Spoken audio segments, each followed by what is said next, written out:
देर से ही सही पर आना जरूर। देर से ही सही पर वो मान गए। देर से ही सही पर तुम्हें अकल तो आई।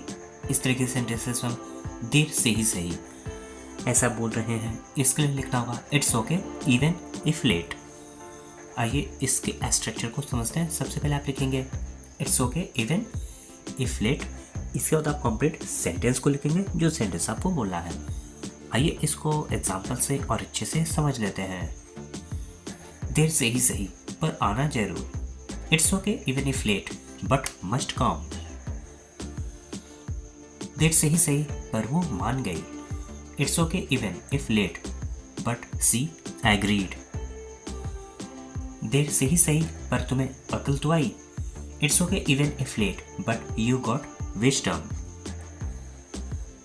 देर से ही सही पर कम से कम जवाब तो दिया करो।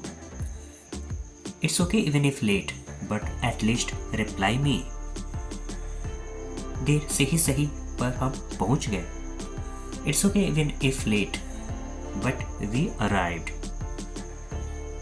देर से ही सही पर मेरा काम कर दिया करो। It's okay even if late but do my work.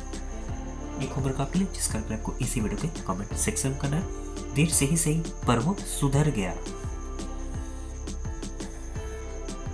तुम्हें क्या मैं खाऊं या ना खाऊं। मुझे क्या बोलने दो उसे। मुझे क्या वो कहीं भी जाए। इस तरह के सेंटेंसेस को बनाने के लिए हम व्हाट का इस्तेमाल करते हैं। आइए इसके स्ट्रक्चर को समझते हैं। सबसे पहले आपको लिखना होगा व्हाट टू। इसके बाद ऑब्जेक्ट प्रोनाउन। इसके बाद एक कोमा का इस्तेमाल किया जाएगा। इसके बाद आप सेकंड सेंटेंस को लिखेंगे जो सेंटेंस आपको बोलना है। आइए इसको एग्जांपल से और अच्छे से समझ लेते हैं। तुम्हें क्या मैं खाऊं या ना खाऊं। What to you whether I eat और नॉट। मुझे क्या बोलने दो उसे। What to me let him speak. मुझे क्या वो कहीं भी जाए। What to me wherever he goes. तुम्हें क्या मैं किसी से भी बात करूं। What to you whoever I talk to। मुझे क्या तुम्हें जो करना है करो। What to me do whatever you want to do।